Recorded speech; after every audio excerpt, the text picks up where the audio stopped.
मध्यम निकाय, मध्यम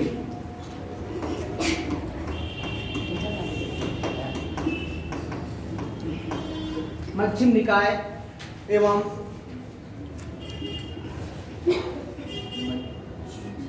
सुत्त निपात। ये सब आप हिस्ट्री पढ़ेंगे मतलब एंशिएंट, ठीक है। उसमें आपको सुत्त निपात, मध्यम निकाय एवं सुत्त निपात में गौतम बुद्ध ने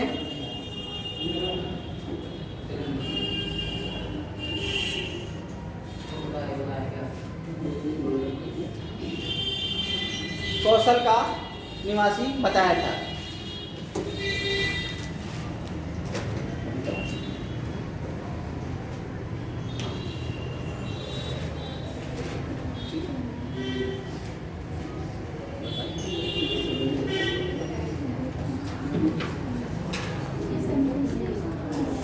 ठीक है, अगला लिखिए वत्स।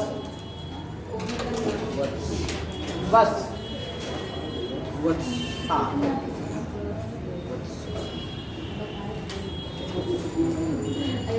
ठीक है। वत्स की राजधानी, वत्स की राजधानी कौशाम्बी थी।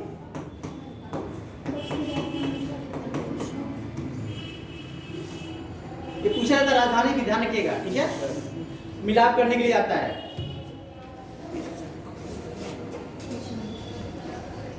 जो कि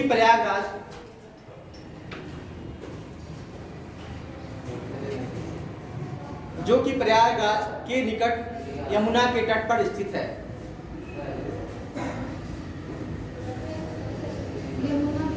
तट पर स्थित है।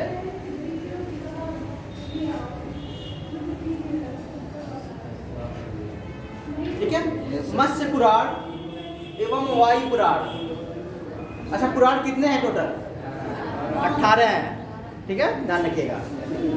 मत्स्य पुराण एवं वायु पुराण के अनुसार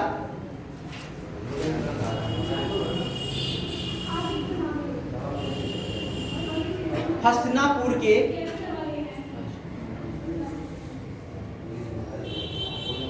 गंगा के बाढ़ में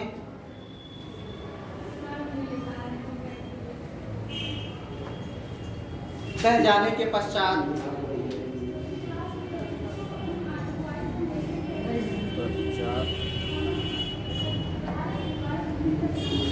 कुरुवंशी राजा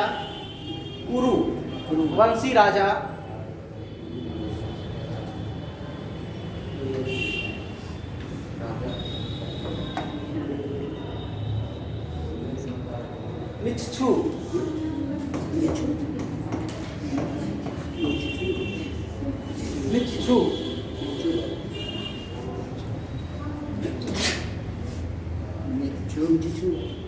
द्वारा अपनी राजधानी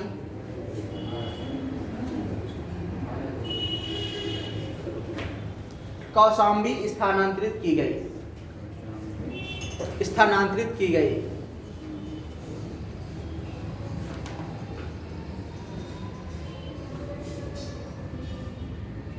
यहाँ का सर्वाधिक प्रसिद्ध राजा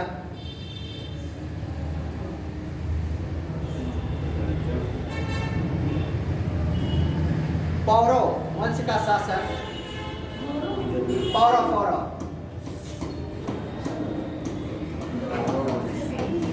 पौरव वंश का शासक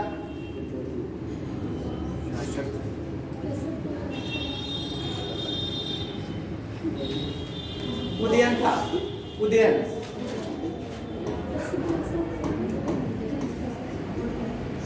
था। उदयन, ठीक है।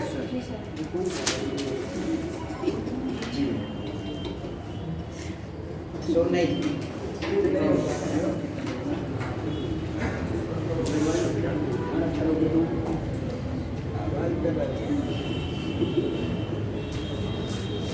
ठीक है। अगला लिखिए कुरु।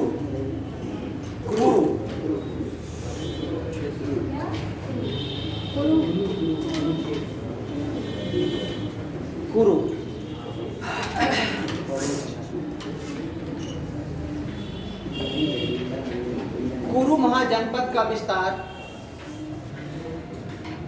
कुरु महाजनपद का विस्तार। देखिए, प्राचीन इतिहास पढ़ने में बहुत क्या होता है, टाइम लेना पड़ता है, ठीक है। तो अच्छे से पढ़ना चाहिए ताकि एक बार पढ़ें और वो बढ़िया से पढ़ के उसको एक बार कंसल्ट करना है, ठीक है। Yes sir. और ताकि बार बार उसको देखना ना पड़े, इसलिए ध्यान से सब चीज़ों को पढ़िएगा। घर पे जाइए और पढ़िए, टाइम मिले तो और डीप में जाइए, जितना डीप जाएंगे, क्योंकि यहाँ हम बने हैं, आप बने नहीं है ना टाइम से, तो आप लोग घर पे जाके बढ़िया से पढ़िए उसको, ठीक है। और तरीकों से देखकर, ताकि यहाँ से क्वेश्चन गलत ना हो, ठीक। इसका विस्तार वर्तमान मेरठ, इसका विस्तार वर्तमान मेरठ,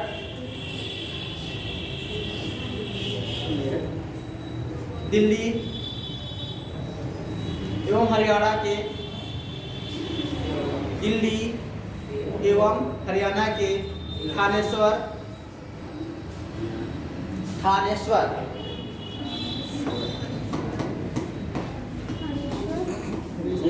थानेश्वर आदि भागों में था, आदि भागों में था। महाभारत कालीन हस्तिनापुर, महाभारत देखते हैं ना आप लोग, हस्तिनापुर था वहां पर, ये उसी का भाग था। हस्तिनापुर नगर इसी राज्य का भाग था।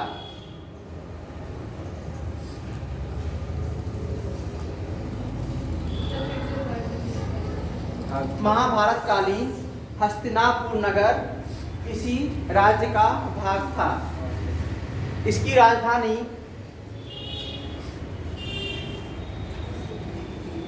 इंद्रप्रस्थ थी। हाँ, इंद्रप्रस्थ।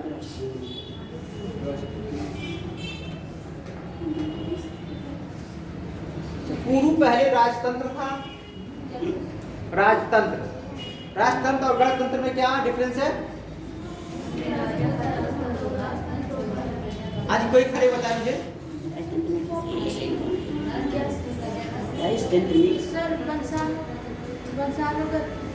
हाँ ठीक है, चलिए आप भी बताइए। वंशानुगत शासक यानी राजतंत्र, और जिसमें वंशानुगत शासक ना हो वो गणतंत्र, इलेक्टेड द्वारा, ठीक है, क्लियर। यानी जहाँ पर एक राजा के द्वारा शासन किया जाता है वहाँ पर राजतंत्र होता है। जहाँ एक कमेटी और एक मतलब एक इसके द्वारा किया जाता है वहाँ पर आपका गणतंत्र होता है, ठीक है, क्लियर। पहले यहाँ राजतंत्र थी, बाद में यहाँ गणतंत्र शासन हुआ। पहले राजतंत्र, हाँ, उसके बाद यहाँ गणतंत्र शासन प्रणाली की स्थापना हुई। पहले यहाँ राजतंत्र था, बाद में यहाँ गणतंत्र शासन प्रणाली की स्थापना हुई।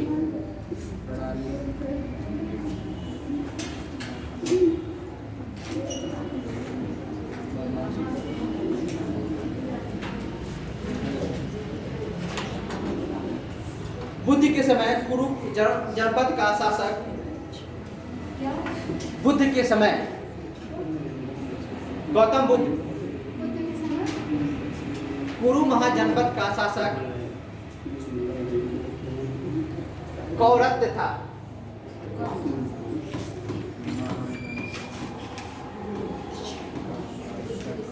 कौरत्य था, ठीक है, कौरत्य। अगला लिखिए सूरसेन।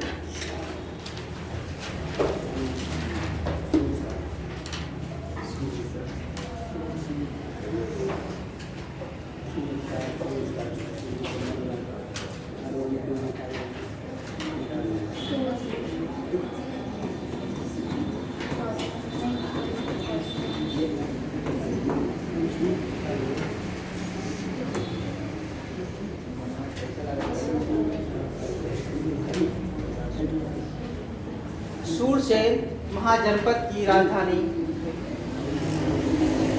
सूरसेन महाजनपद की राजधानी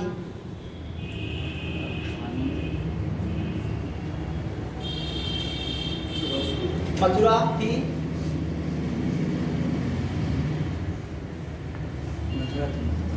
जो यमुना नदी के किनारे स्थित है।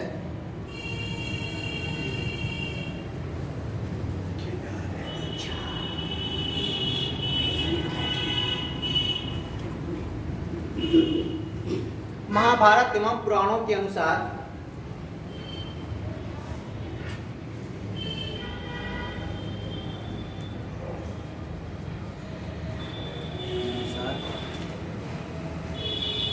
सूरसेन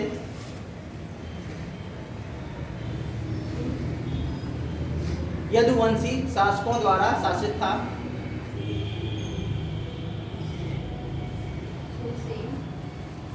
यदुवंशी शासकों द्वारा शासित था।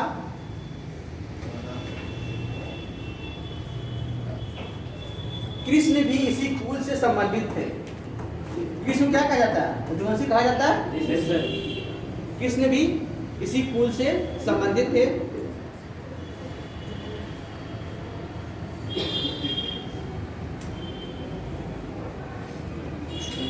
गौतम बुद्ध के समय यहाँ का शासक अवंती पुत्र था।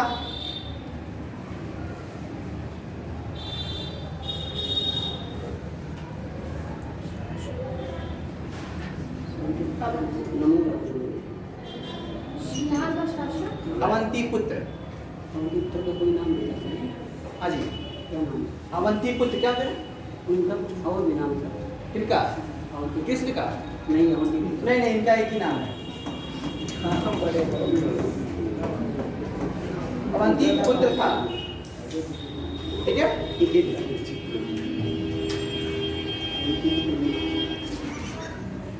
स्लो नहीं।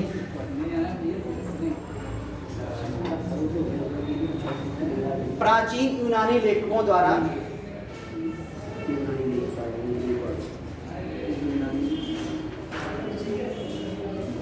सूरसेन के राजा को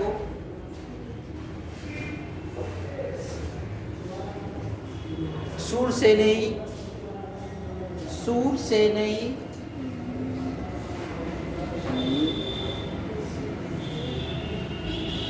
एवं यहाँ की राजधानी को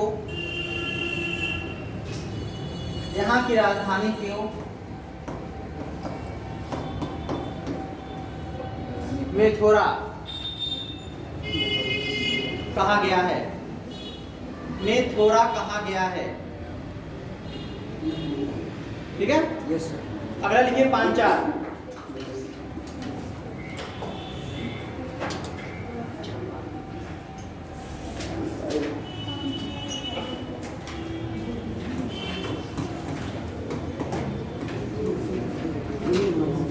पांचाली किसकी पर्यायवाची है? पांचाली दो पांचाली के 5 पति। ठीक है, और कृष्णा द्रौपदी। कृष्णा। हाँ ठीक है। पर्यायवाची पढ़ रहे हैं नहीं आप लोग? क्योंकि सेकंड पेपर में हिंदी भी आती है। हाँ, तो थोड़ा सा उसको भी देखना है। ठीक है, चलिए पांचाल लिखिए। महाजनपद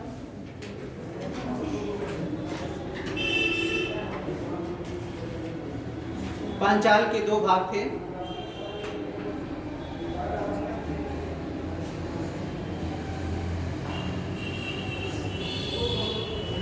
उत्तरी पांचाल की राजधानी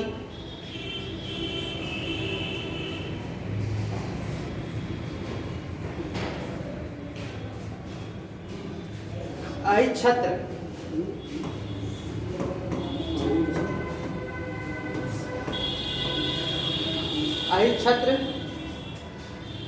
थी। वहीं दक्षिणी पांचाल की राजधानी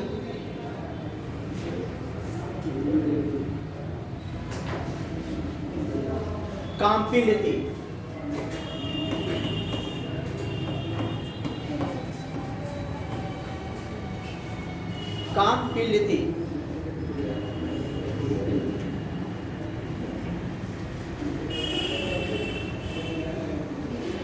कान्यकुब्ज नगर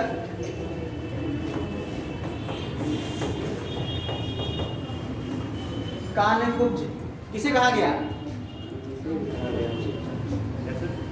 कान्यकुब्ज किसको कहा गया? कन्नौज को क्या कहा गया? ठीक है, कान्यकुब्ज कहा गया। ठीक है, कान्यकुब्ज नगर इसी महाजनपद का भाग था।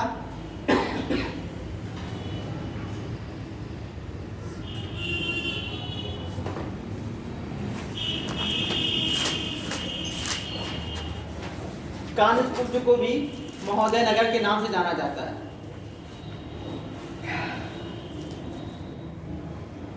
यानी कन्नौज को कान्यकुब्ज भी कहा जाता है और महोदय नगर के नाम से भी ध्यान रखिए, पूछा जाता है ये प्रीलिम्स में। महोदय, हाँ।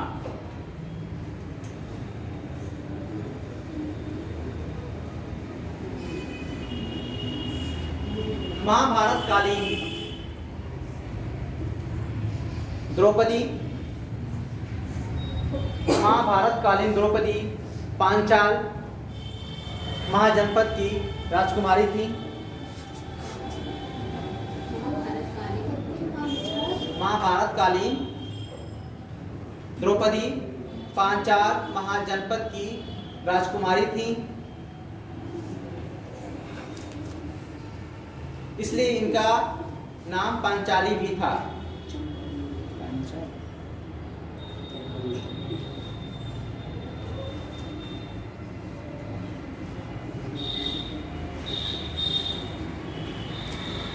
अगला लिखिए मल्ल।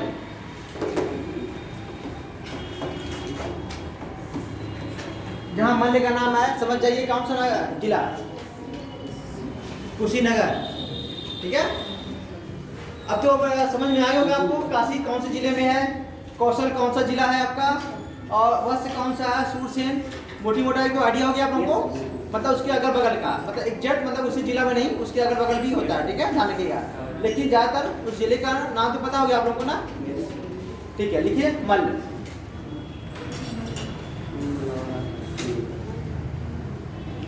मल्ल महाजनपद भी दो भागों में विभाजित था।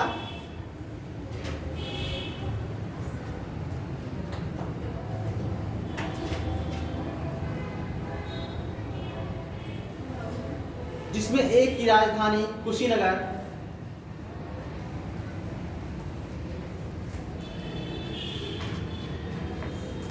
एवं दूसरे की राजधानी पावा थी।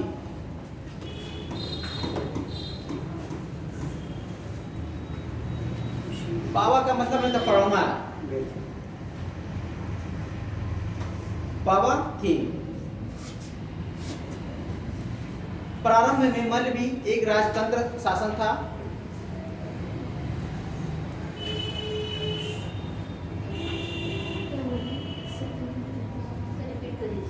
प्रारंभ में भी मल्ल में एक राजतंत्र शासन था।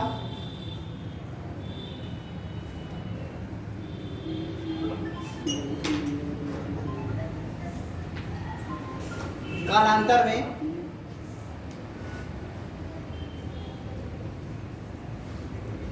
यहाँ पर भी गणतंत्रात्मक शासन व्यवस्था हो गई थी।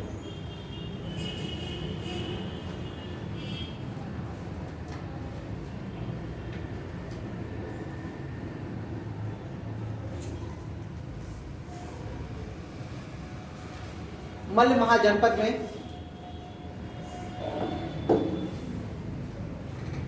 जैन एवं बौद्ध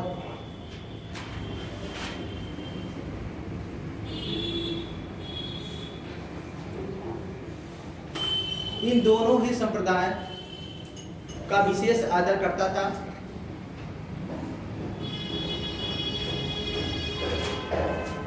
संप्रदाय का आदर करता था, यानी यहाँ दोनों लोगों का सम्मान दिया जाता था।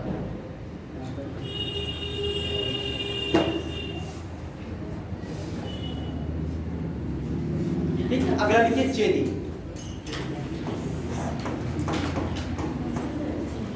चेदी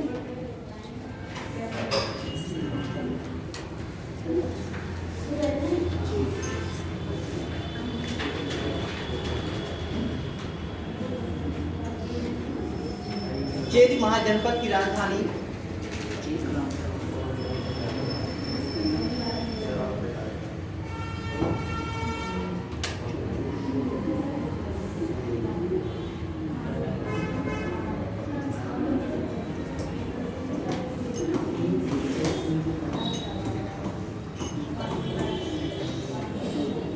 बुद्धिमती थी।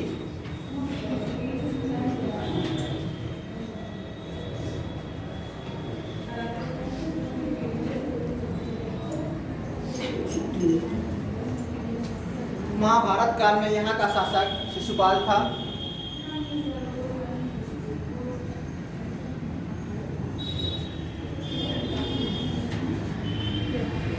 सुपाल शिशुपाल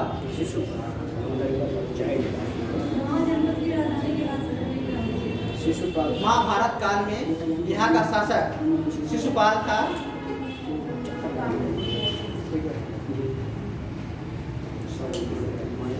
चेद के प्रसिद्ध नगर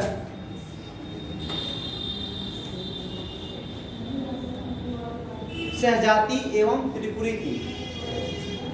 सहजाति एवं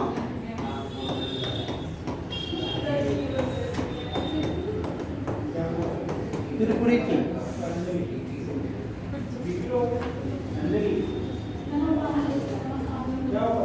वर्तमान में ये क्षेत्र बुंदेलखंड क्षेत्र के अंतर्गत आता है।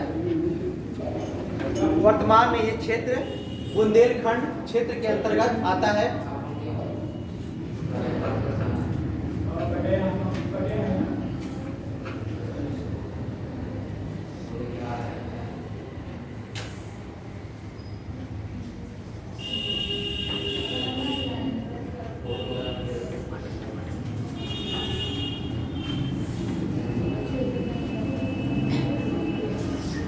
ठीक है, ये आपके 8 महाजनपद हो गए। एक बार जाइएगा, इसको अच्छे से पढ़िएगा आप लोग, ठीक है। और इनकी राजधानी और एक किस एरिया में कौन कौन सा रीजन को कवर करते हैं उसको देखिएगा आप लोग, ठीक है। और क्योंकि इसका आता है मिलान करने के लिए। बाकी जो 8 बच्चे हैं वो जब पढ़ाया जाएगा हिस्ट्री तो उसमें करके वो, लेकिन वो भी आपको कवर करना है, ठीक है। जो भी चीज़ें हैं वो भी ध्यान रखना इस चीज़ का, ताकि वो कवर हो जाए। महाजनपद उत्तर निकाय में जो भी ये चीज़ें गई गई 16 महाजनपद का वर्णन है, तो 16 को देखना है। सिर्फ 16 में से सिर्फ एक महाजनपद है जो दक्षिण भारत में स्थित है, असमक, ठीक है। ध्यान रखना उसका। वो पोटन क्या करते हैं उसको, उसकी राजधानी है, तो वो दक्षिण भारत। बाकी सारे जो है 15 आपके उत्तर भारत, ठीक है। इसके बाद बौद्ध और जैन धर्मों का हमारे यहाँ उद्भव होता है उत्तर प्रदेश में, ठीक है। यहाँ से इनका विकास होता है, ये पढ़ते हैं अपना, इनका डेवलप होता जाता है। फिर इसके बाद हमारा क्या आता है, मुगल कालीन आता है, फिर मौर्य आते हैं। मौर्य के बाद फिर आपका हर्षवर्धन काल आता है। हर्षवर्धन के जिन्होंने कन्नौज और प्रयागराज का उन्होंने दिया था, अच्छा खासा शहरों का विकास किया था। इसके बाद फिर मुगल आते हैं। मुगलों ने भी अपना क्या किया, अलग अलग समय में अलग अलग शहरों का क्या किया, उन्होंने विकास किया और उत्तर प्रदेश को, ठीक है। इसके बाद हम लोग देखेंगे इनका स्थापत्य कला, वास्तुकला और स्थापत्य कला, ठीक है। देखा जाए या तो बाकी तो आप लोग बौद्ध धर्म में जैन धर्म पढ़ाने की जरूरत तो है नहीं यहाँ पर, ठीक है। तो हम लोग क्या देखेंगे, स्थापत्य कला देखते हैं, ठीक है। इसके बाद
ऐसा करिए, कुछ अभिलेख हैं, पहले वो लिख लीजिए थोड़ा सा, एग्जाम में पूछा जाता है, ठीक है।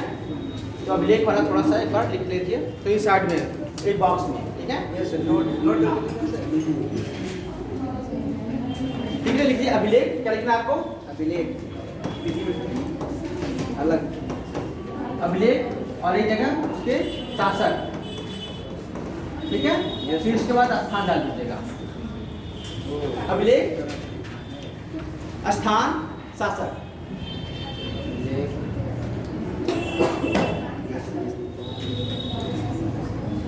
अभिलेख डालिएगा, फिर आपका स्थान डाल दीजिएगा, फिर शासक डाल दीजिएगा। ठीक है? Yes sir. हाँ, क्योंकि एक दो क्वेश्चन यहाँ से आते हैं तो वो जरूरी भी है। अभिलेख का नाम लिखिए आपका प्रयाग प्रशस्त। अभिलेख लिखिए प्रयाग प्रशस्त। प्रयाग प्रशस्त।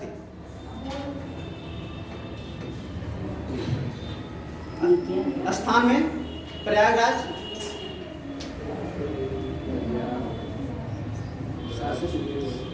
समुद्रगुप्त। इसका इसरा मतलब डायनेस्टी का ये था समुद्रगुप्त, गुप्त साम्राज्य का। ठीक है? किसके बाद आते हैं ये?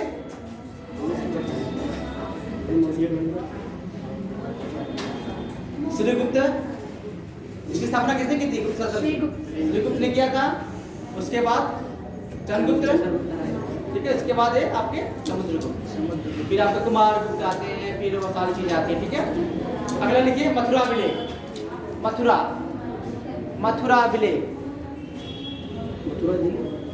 अभिलेख, हाँ, ये मथुरा में है। Yes sir. Chandragupta second.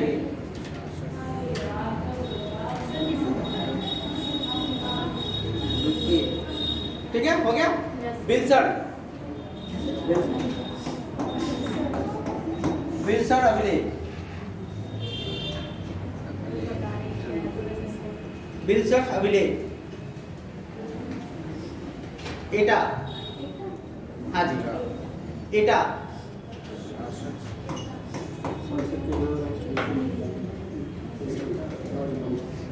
Kumaragupta first.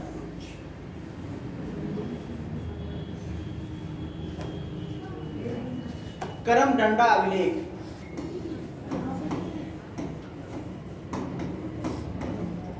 करमडंडा अभिलेख पूछा गया है। अयोध्या।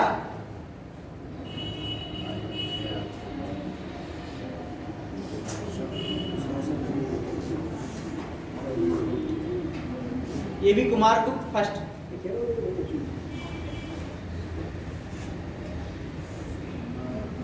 गढ़वा अभिलेख।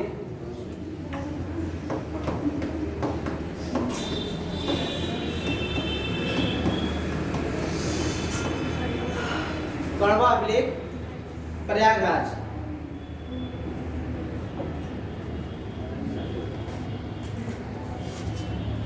ये भी कुमारगुप्त फर्स्ट।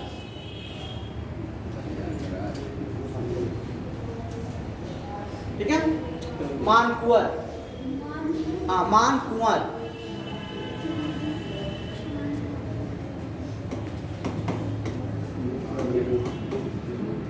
मानकुंवर अभिलेख प्रयागराज। ये भी कुमार गुप्त फर्स्ट।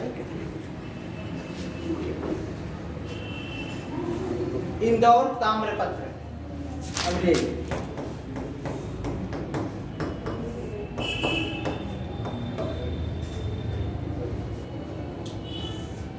बुलंदशहर।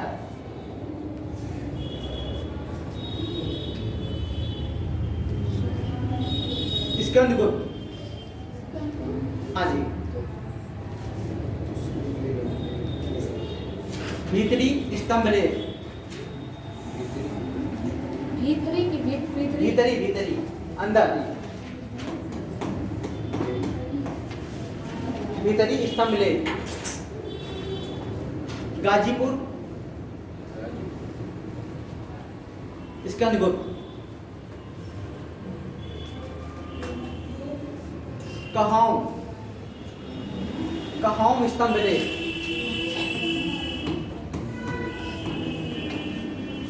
कहाऊं स्तंभ लेख।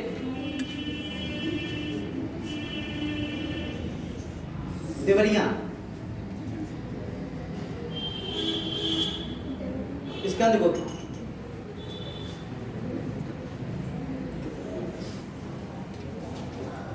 ठीक है, यस सर। ये आपके हो गए गुप्तकालीन जितने भी अभिलेख थे वो मैंने कराया आप लोगों को। ठीक है, गुप्तकाल में। इसके बाद हमका स्वतंत्रता में के समय, फ्रीडम के समय, 1857 क्रांति के समय कौन कौन सी घटनाएं हुई थी, अलग अलग जिलों में अलग अलग लोगों ने नेतृत्व किया था। ठीक है, ये तो पता है आप लोगों को। Yes sir.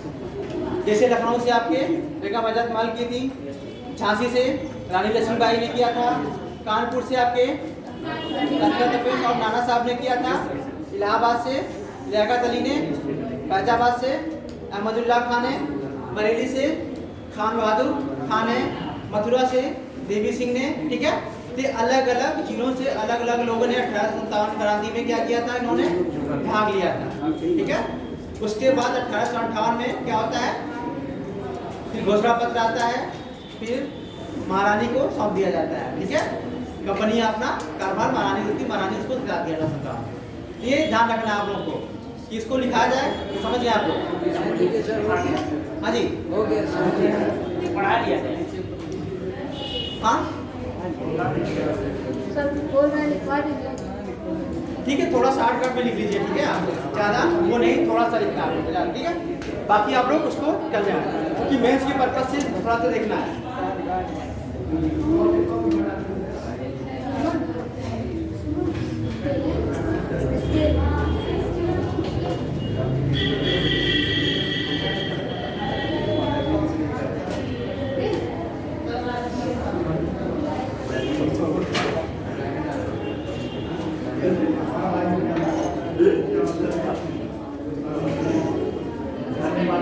लिखिए उत्तर प्रदेश का आधुनिक इतिहास। ये बात है, थोड़ा सा बात। ठीक है, थोड़ा रुक कर अब लिखाने क्या दिया तेरा, उत्तर प्रदेश का आधुनिक इतिहास ज़्यादा।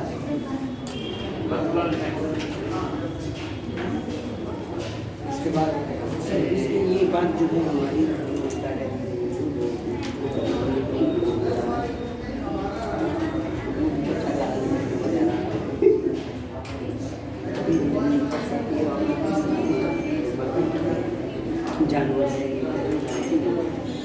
लिखिए लिखिए 1707 में औरंगजेब की मृत्यु के बाद, 1707 में औरंगजेब की मृत्यु के बाद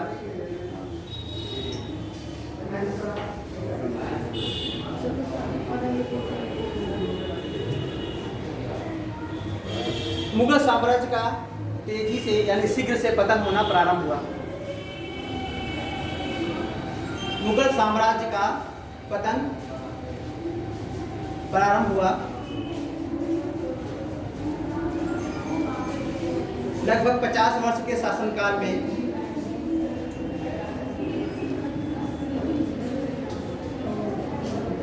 कई मुगल शासक सिंहासन पर बैठे। 50 साल, 50 साल काल में कई शासक गद्दी पर बैठे।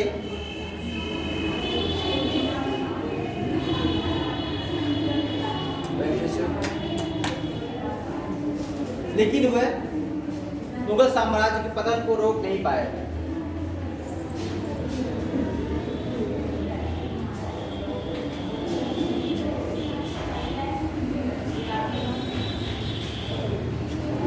अकबर से लेकर औरंगजेब तक,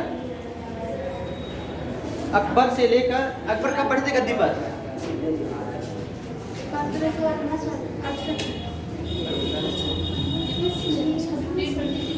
26 पर बैठे थे।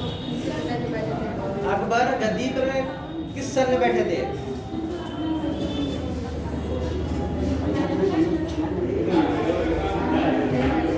पंद्रह सौ 55 के पानीपत का द्वितीय लड़ाई हुई थी। कब हुई थी? 55-56 हुई थी। उस टाइम वो ठीक है बैठे थे, ध्यान रखिए 56 से। ठीक है, 16 उसके बाद औरंगजेब का शासन कब खत्म हुआ? 1707 में। कितने वर्ष हो गए टोटल? लगभग ये 150 साल। यानी इतने 150 साल में 4 शासक हुए। ठीक है, और 50 साल में कई शासक बदल गए। इसका मतलब उनका पतन क्या हुआ? मतलब शुरू हो गया था, ठीक है। चलिए लिखिए इसमें। औरंगजेब के बाद अकबर से लेकर औरंगजेब तक,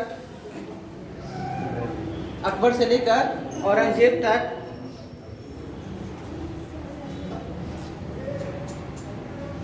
4 मुगल शासकों ने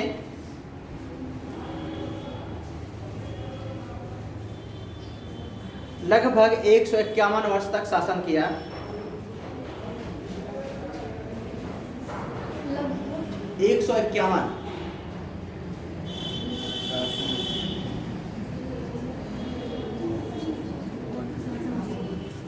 लेकिन उसके बाद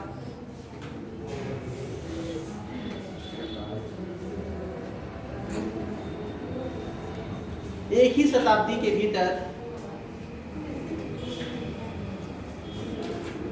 कई शासक बदल दिए गए।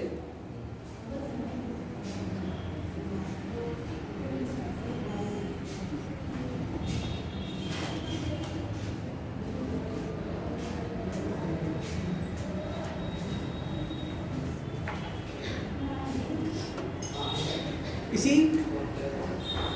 कमजोरी का फायदा उठाकर ब्रिटिश शासकों ने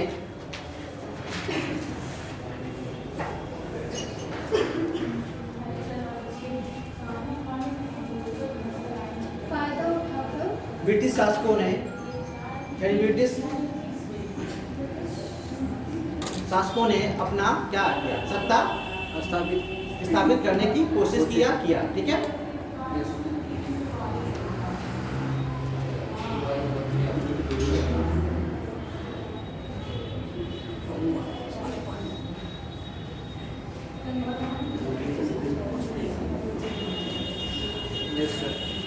ठीक है। पानीपत का तृतीय युद्ध 1761 में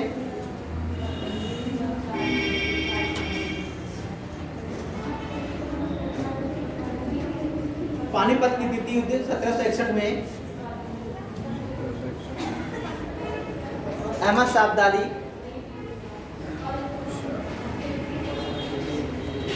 के हाथों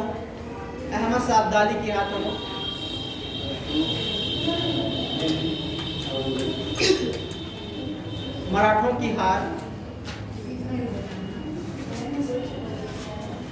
की हार से मराठा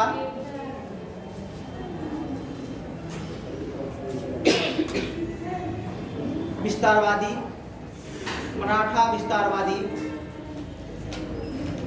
महत्वाकांक्षा पर अंकुश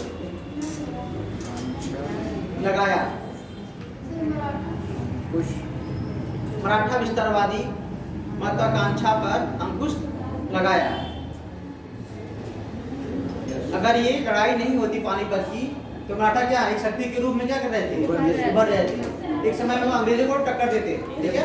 लेकिन ऐसा पानीपत का तृतीय युद्ध हुआ कि वहाँ पर बहुत ज़्यादा जान और धान की हानि हुई, जिससे उनका कमर टूट गई, ठीक है।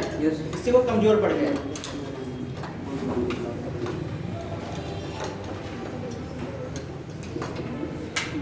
सर हाँ सर उत्तर में भी विस्तार करने वाले थे मराठे।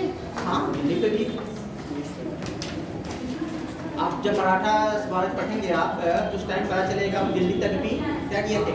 एक समय देखिए औरंगजेब के बाद पहुंच गए थे, ठीक है। अभी हिस्ट्री में कहाँ पहुंचे आप लोग? मेड्यूल नहीं पढ़ा जा रहा, अभी में पढ़ाया जा रहा है। तो मेड्यूल पढ़ेंगे तो वहाँ पर आपको ये चीज़ें मेड्यूल नहीं, मराठा मतलब मॉडर्न के उत्तर वाला पढ़ेंगे, उसमें उत्तर मुगल कालीन में मिलेगा आपको, ठीक है। जान लीजिएगा, पढ़ाना चाहिए था लेकिन वो भी। पानीपत के इस संघर्ष के बाद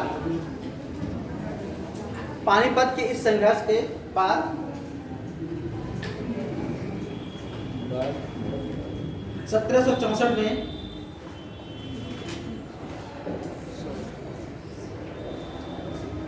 बक्सर का युद्ध हुआ।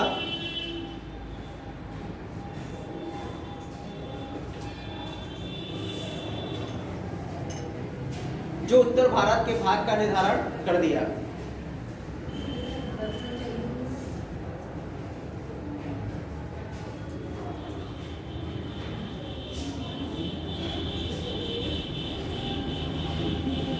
जिसमें अंग्रेजों की विजय हुई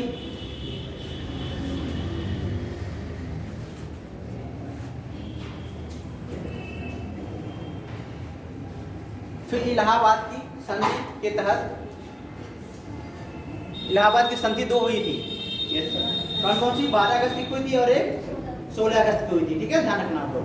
1765 में बक्सर के युद्ध 1764 हुआ, ये आपके 65 हुआ था। ठीक है, इलाहाबाद की संधि के तहत इलाहाबाद की संधि के तहत बंगाल, बिहार एवं उड़ीसा की दीवानी प्राप्त हुई। बंगाल, बिहार एवं उड़ीसा की दीवानी प्राप्त हुई।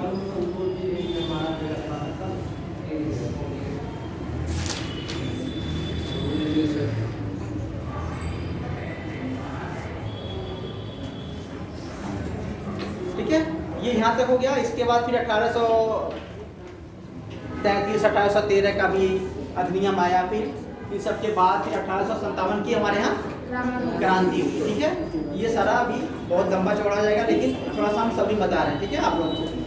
ठीक है, 73 हुआ, 73 में फिर उसके बाद वारंट टेस्टिंग का होता है चीज़ों का। फिर 1793 में कार्नवालिस आते हैं, फिर आपके ब्लेजली साहब आते हैं। ठीक है, धीरे ऐसे बढ़ता 1813 होता है, उसमें भी होता है। फिर 1833 होता है, धीरे बढ़ बढ़ते फिर 1857 तक जाते जाते क्या होता है, लोगों में एक्रोश पैदा हो जाता है।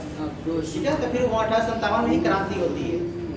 होने के बाद जो मेरठ से स्टार्ट होती है और उत्तर प्रदेश के कई जिलों से होते हुए दिल्ली तक की चीज़ें चलती हैं। ठीक है, तो अलग अलग जिलों में जो हमारे यहाँ हुई 1857 क्रांति में कौन कौन उसका नेतृत्व किया और कौन कौन से मतलब अंग्रेज गवर्नर उसे दमन किया। ठीक है, ये अक्सर पूछा जाता है, तो उसको ध्यान रखने से चलिए। ठीक है, 1857 की क्रांति।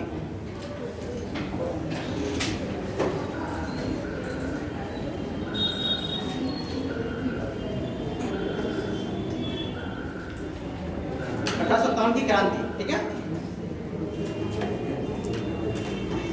भारत में अंग्रेजी शासन की स्थापना के बाद भारत में अंग्रेजी शासन की स्थापना के बाद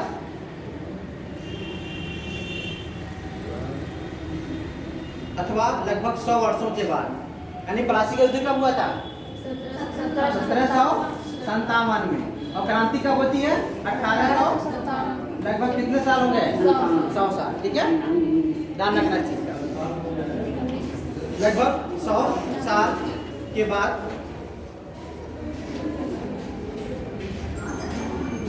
1857 में उत्तर भारत की जनता ने विदेशी शासन के विरुद्ध एक महान विद्रोह किया। एक महान विद्रोह किया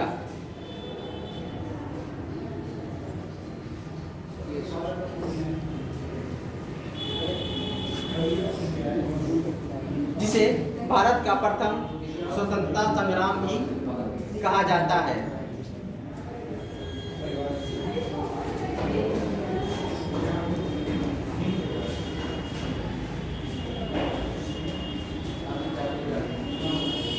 कुछ इतिहासकारों के अनुसार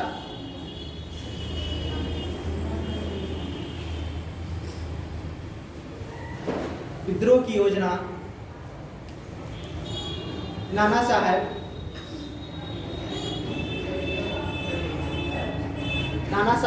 एवं अजीमुल्ला के द्वारा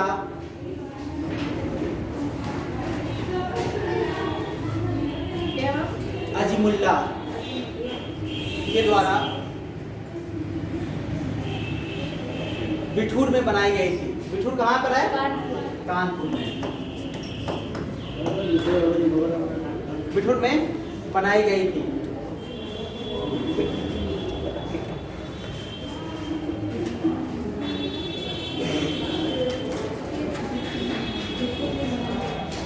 चर्बी लगे कारतूस, चर्बी लगे कारतूस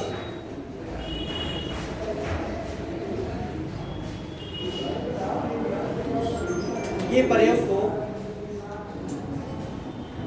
चर्बी लगे कारतूस के प्रयोग को 1857 के विद्रोह का तात्कालिक कारण माना जाता है। तात्कालिक कारण माना जाता है।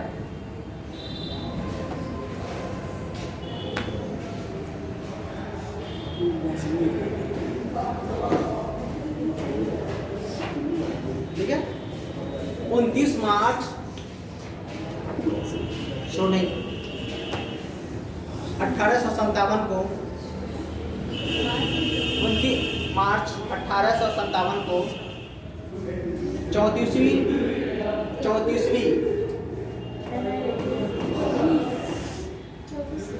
34वीं रेजिमेंट या 34वीं रेजिमेंट या नेटिव इन्फेंट्री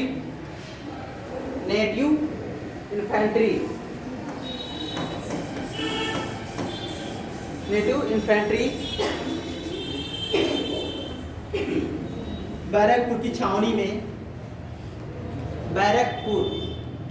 में इसी रेजिमेंट के मंगल पांडे ने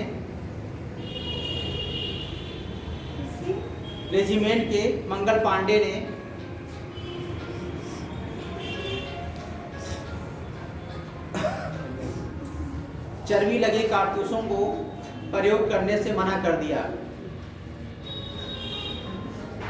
चर्बी लगे कारतूसों को प्रयोग करने से मना कर दिया।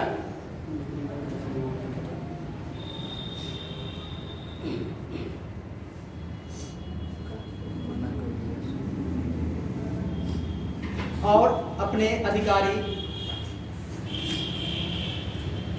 अंडरलाइन कर लीजिएगा, अपने अधिकारी सार्जेंट ह्यूसन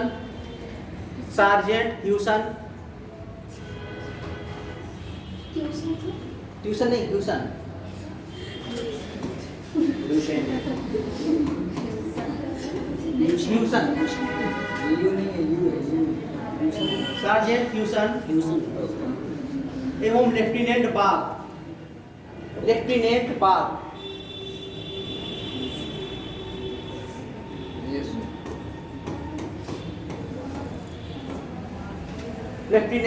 बाग को गोली मार दी।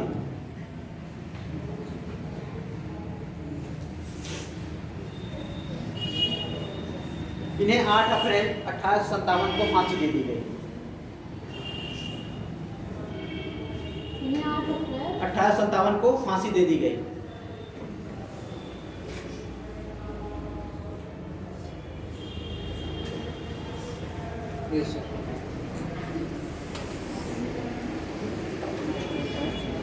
कहाँ के रहने वाले थे? बलिया के, ठीक है, रहने वाले थे, ध्यान रखिएगा।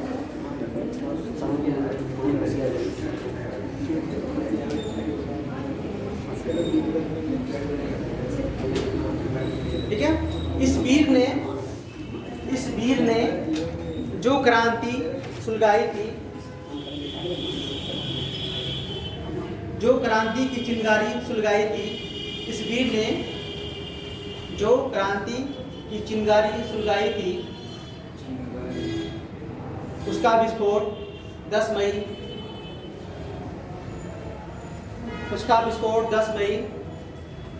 1857 को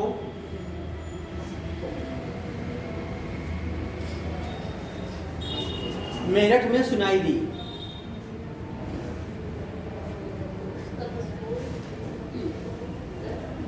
मई 1857 को सुनाई दी।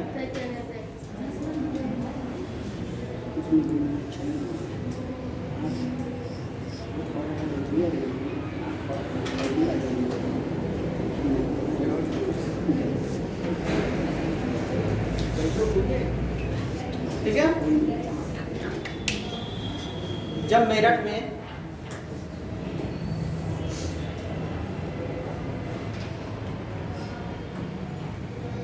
NI की पैदल टुकड़ी 20 NI 20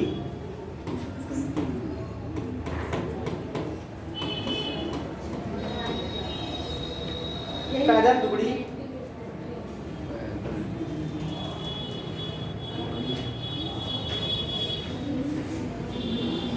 ने सर्वप्रथम खुला विद्रोह कर दिया?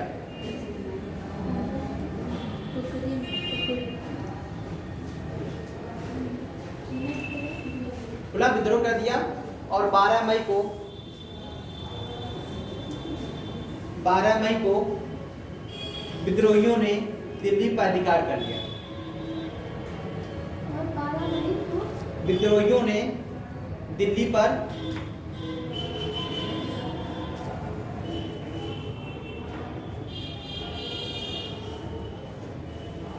अधिकार कर लिया।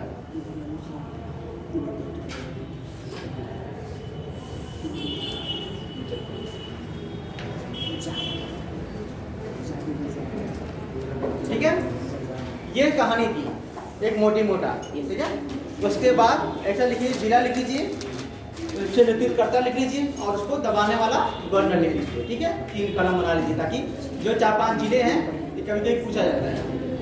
ठीक है, क्या क्या सर? पहले लीजिए केंद्र लिख लीजिए या जिला लिख लीजिए। ठीक है,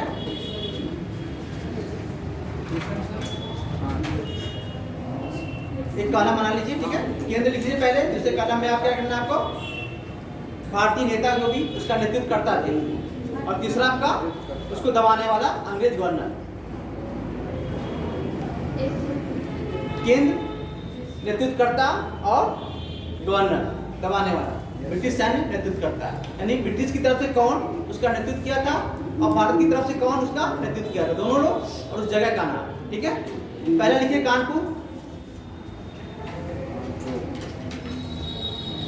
कानपुर से किसने किया था आपका? नाना साहब और तात्या तोपे, दोनों लिखिएगा। ठीक है, नाना साहब और तात्या तोपे।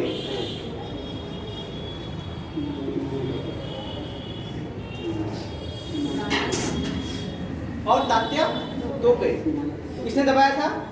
कैंपबेल ने।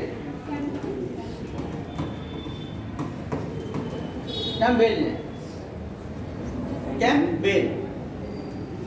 ठीक है, यस सर। दूसरा लिखिए प्रयागराज। प्रयागराज इसके नेतृत्वकर्ता मौलवी लियाकत अली।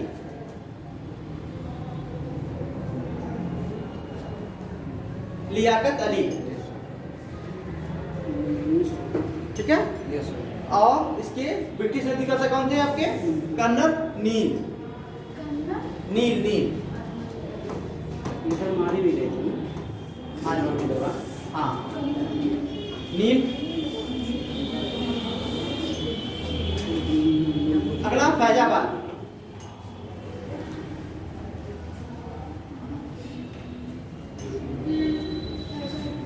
फैजाबाद हो गया।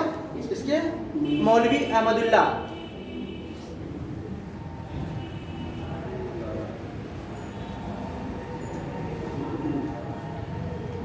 कर्नल नील और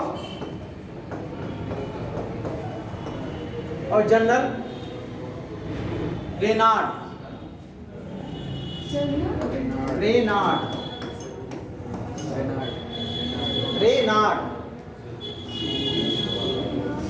ठीक है, इसके बाद बरेली।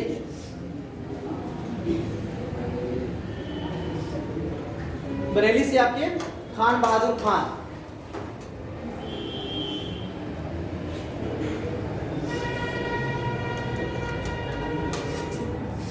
ठीक है, इसके भी कैंपबेल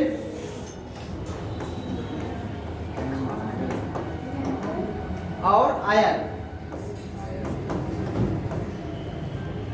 कैंपबेल और आयर। ठीक है, अगला मथुरा।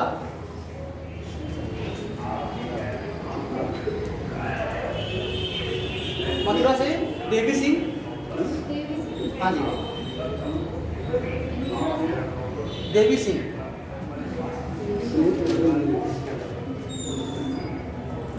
यहाँ पे कर्नल नील।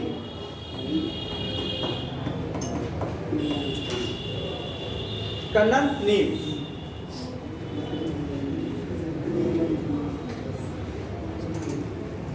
फिर अगला लखनऊ।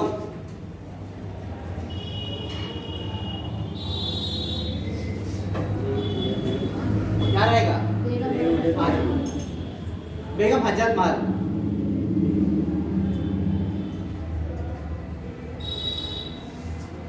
कैंपबेल, कैंपबेल, ठीक है। अगला फतेहाबाद,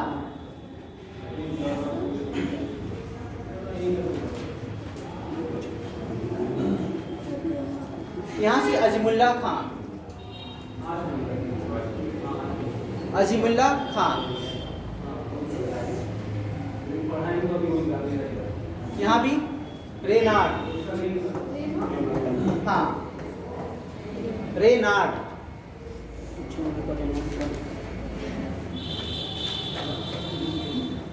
झांसी से रानी लक्ष्मीबाई,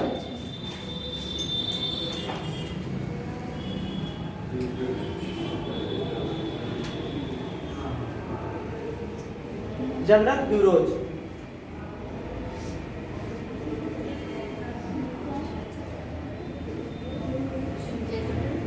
ब्यूरोज,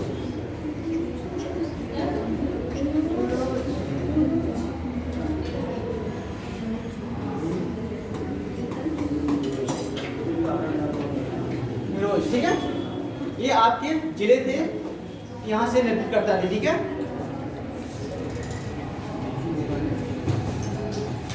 और ये मतलब क्रांति सफल क्यों नहीं हुई?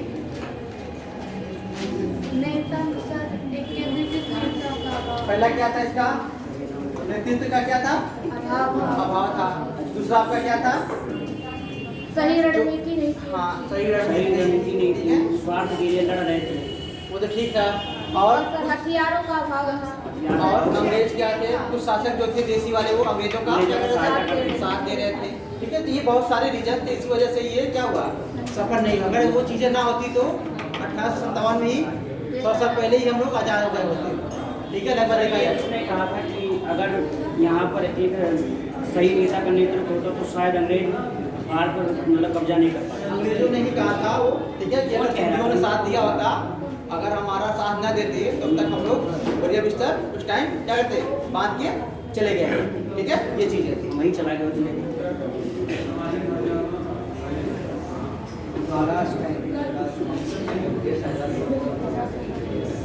नहीं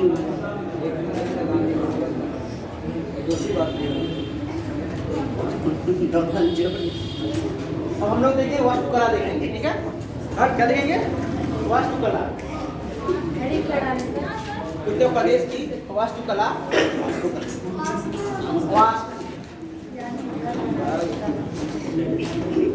वास्तुकला, ठीक है। वास्तुकला एवं स्थापत्य कला,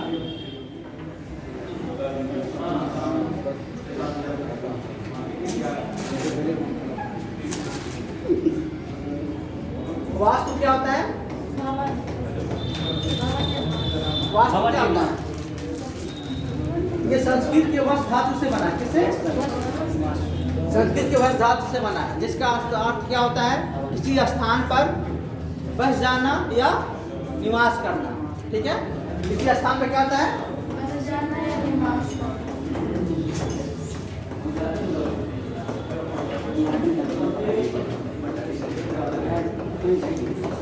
ठीक है, इसी को हम लोग वास्तु के नाम से जाना जाता है। वास्तु संस्कृत के वश धातु से बना है, जो किसी मतलब स्थान पर बस जाना या निवास करना, ठीक है। स्थापत्य कला से थोड़ा बहुत डिफरेंस वास्तुकला में है, ज़्यादा नहीं है। स्थापत्य कला में हम लोग क्या करते हैं, बिल्डिंगें बनाने का क्या होता है, अच्छा सा भी देते हैं। वास्तुकला में भी क्या होता है, यही चीज़ें होती हैं वहाँ पर, ठीक है। थोड़ा बहुत डिफरेंस होता है।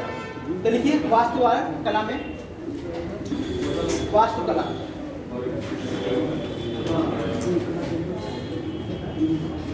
वास्तु सब संस्कृत के, वास्तु सब संस्कृत के वश धातु से बना है,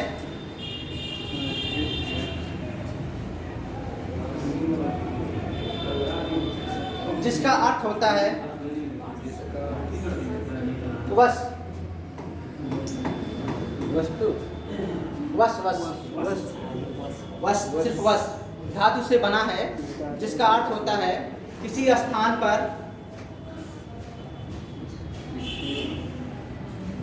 निवास करना या बस जाना। बस जाना, ठीक है।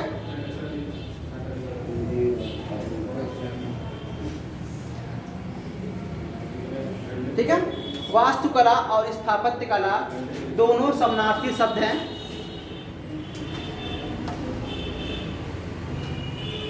वास्तुकला एवं स्थापत्य कला दोनों समानार्थी शब्द हैं।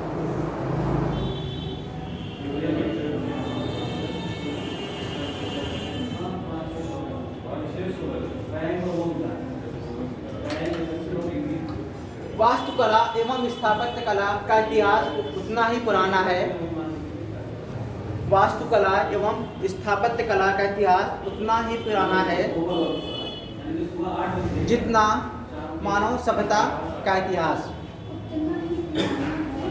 जितना मानव सभ्यता का इतिहास।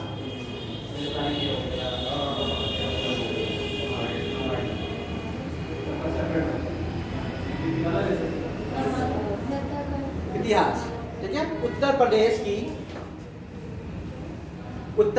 की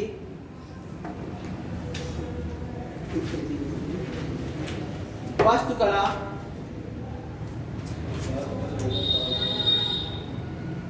की एक गौरवशाली परंपरा रही है।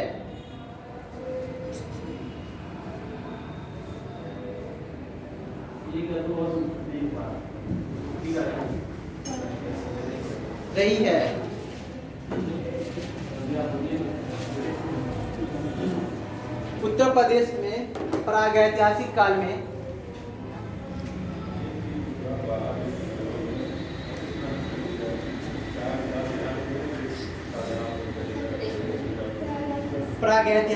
में मानव ने अपने गृह निर्माण सामग्री के रूप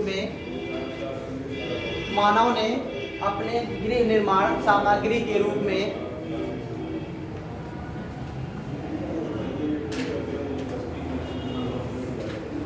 घास फूस और लकड़ी का प्रयोग किया। घास फूस और लकड़ी का प्रयोग किया, जो समय के साथ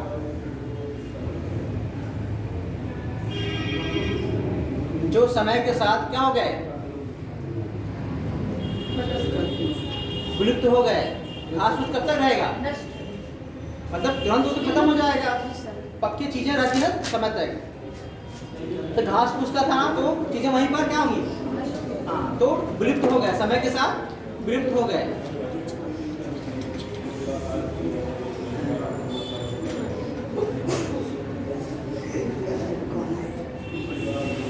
जिसके कारण इस काल के स्थापत्य कला का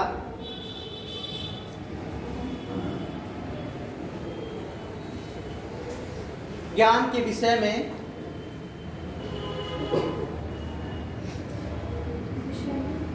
हमारे पास जानकारी का अभाव है।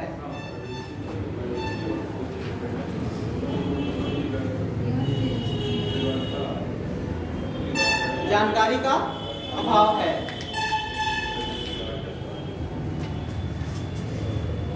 लेकिन हड़प्पा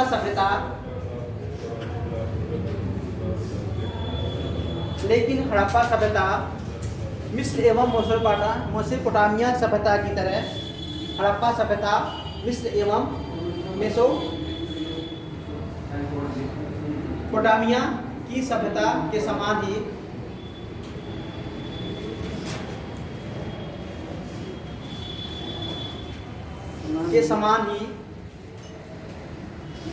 विश्व की प्राचीनतम सभ्यताओं में से एक है।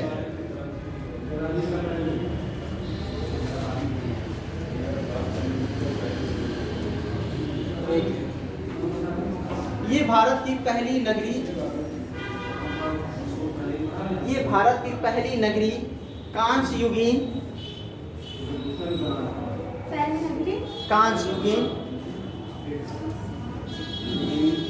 संस्कृति है,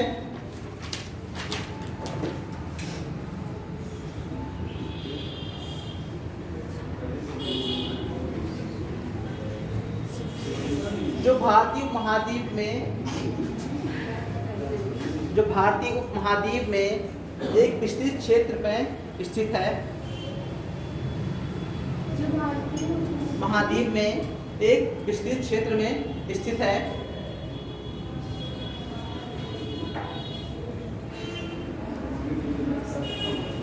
इस सभ्यता का विस्तार क्षेत्र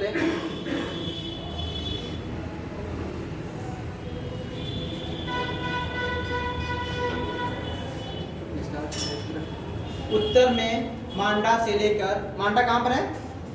जम्मू कश्मीर। क्वेश्चन डाल दीजिएगा ताकि याद रहे आपको। उत्तर में मांडा से लेकर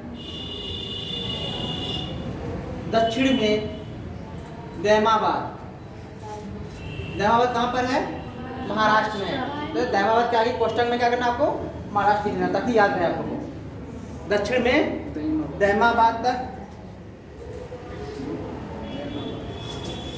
तथा पश्चिम में सुध कांगेडोर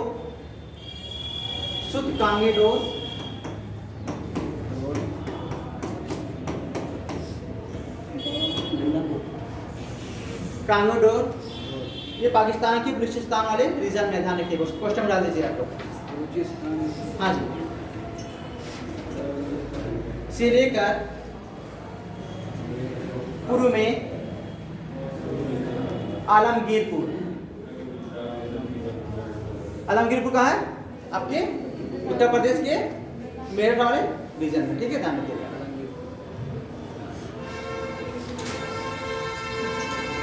ठीक है, ये आपका उसका चौथी था, ठीक है, ध्यान रखिएगा। हड़प्पा सभ्यता अपनी उत्कृष्ट नगरीय नियोजन, हड़प्पा सभ्यता अपनी उत्कृष्ट नगरीय नियोजन,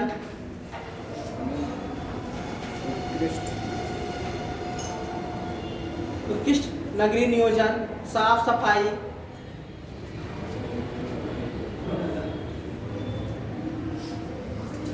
जल निकासी की व्यवस्था, मूर्तिकला, मृद भांड कला आदि के लिए जानी जाती है।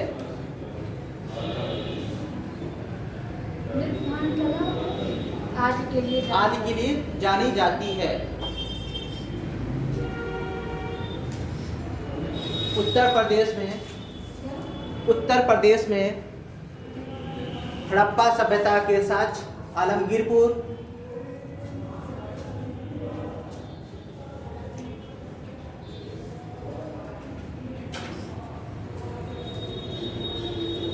हुलास कहाँ है बताया था मैंने,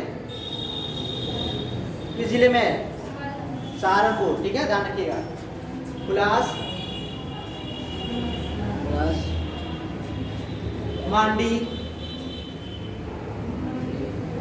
मांडी जैसे स्थलों से प्राप्त हुए।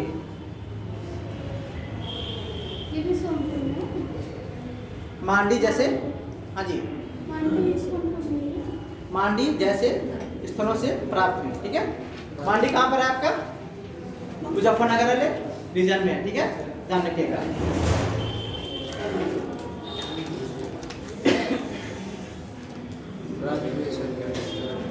अब देखिएगा हम लोग अगला मौर्य काल के पढ़ेंगे, ठीक है। मौर्य काल में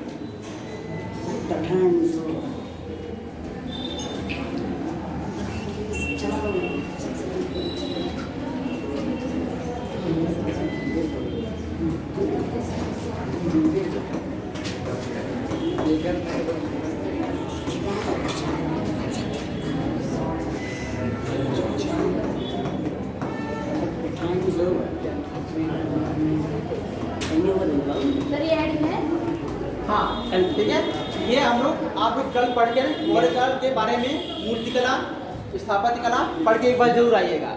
अगर बुक नहीं है तो किससे पढ़ेंगे आप लोग? स्मार्टफोन से, है ना? नेट उठाए तो उसको पढ़ के एक बार जरूर आना, ताकि हम लोग उसको एक बार पढ़ेंगे तो अच्छे से क्लियर होगा, ठीक है? हाँ जी, क्या हुआ? बोरिंग लगा?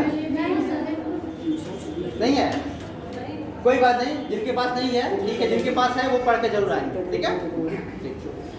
24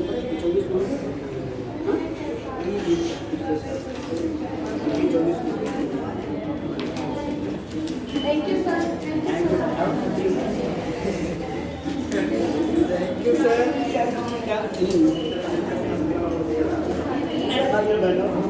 आप